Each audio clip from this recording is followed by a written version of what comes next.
Rosie the Riveter is an American icon that characterizes much more than just a woman with a can-do attitude.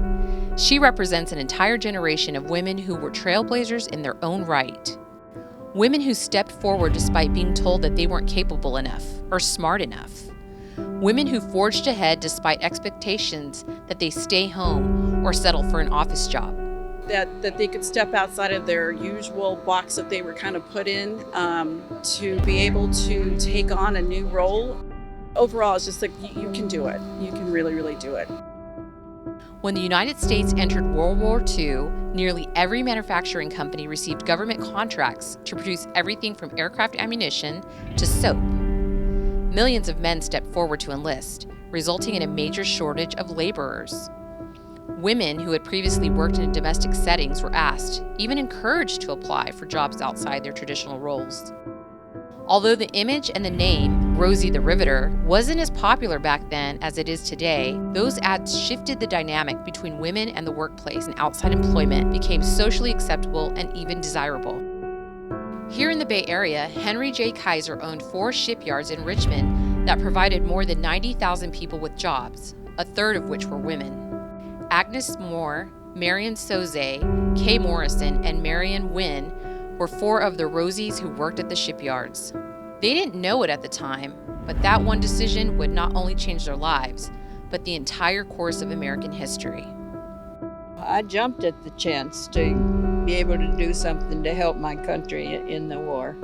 Agnes Moore was only 21 years old when she put on her good suit, hat, and gloves and walked straight into the hiring hall and asked to be a welder. After giving her the once-over, the receptionist suggested an office job. I just thought she was misguided in trying to steer me into another job because I knew what I wanted to do. Agnes recalls that it was hard, dirty work, but the pay, $85 a week, made it well worthwhile. We knew it was for the duration, and we were just happy to do it. Serve our country.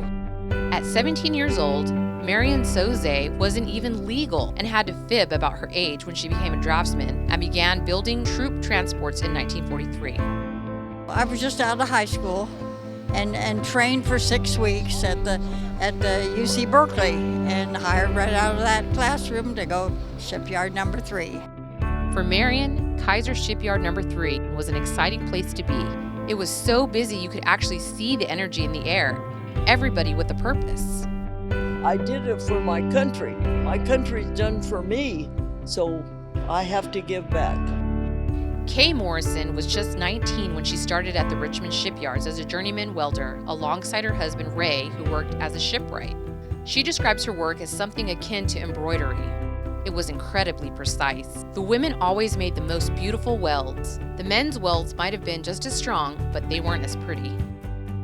Of all the jobs I've had in my lifetime, and I've had a lot, I did every one of them. 18-year-old Marion Win caught a bus from Minnesota to Richmond, where she got a job as a pipe fitter in shipyard number 3. In June, Marion visited her brother's gravesite in Normandy, France for the first time while attending the 75th anniversary of DDay celebration with her fellow Bay Area Rosies. The celebration lasted several days and included military parades, firework displays, airdrops, concert, and military camp reenactments. This year, Travis Air Force Base hosted the Rosies and was honored to have the privilege to interact with our living history. After hearing from each of the 4 women, the Rosies were escorted to the flight line where they were each given a WINGS patch. WINGS stands for Women Inspiring the Next Generation for Success and is a mentoring group which draws the inspiration from the original Rosies. A lot of times you can look up and see a male above you, but it's hard to kind of find your Air Force big sister. So we've made a group here that young airmen coming up so they don't get discouraged. So you can see more women higher in the ranks come up and see that, yes, it can be hard, but you can do it. The Rosies did it. Of the 2,500 maintainers and porters on the flight line, only 125 are women. I think because I'm a woman in maintenance, it made me a different type of woman. It made me empathize with my male coworkers, but it also made me a powerhouse woman capable of doing all the things that I can do. I look at every task and I just wonder, how can I do it? Not let me find someone that can do it for me. The Rosie campaign is credited as a catalyst for the women's liberation movement of the 1960s and the 1970s. Rosie the Riveter was and is still the embodiment of female strength and power. The Rosie collective shaped not only one generation, but continues to move the needle forward for each successive generation.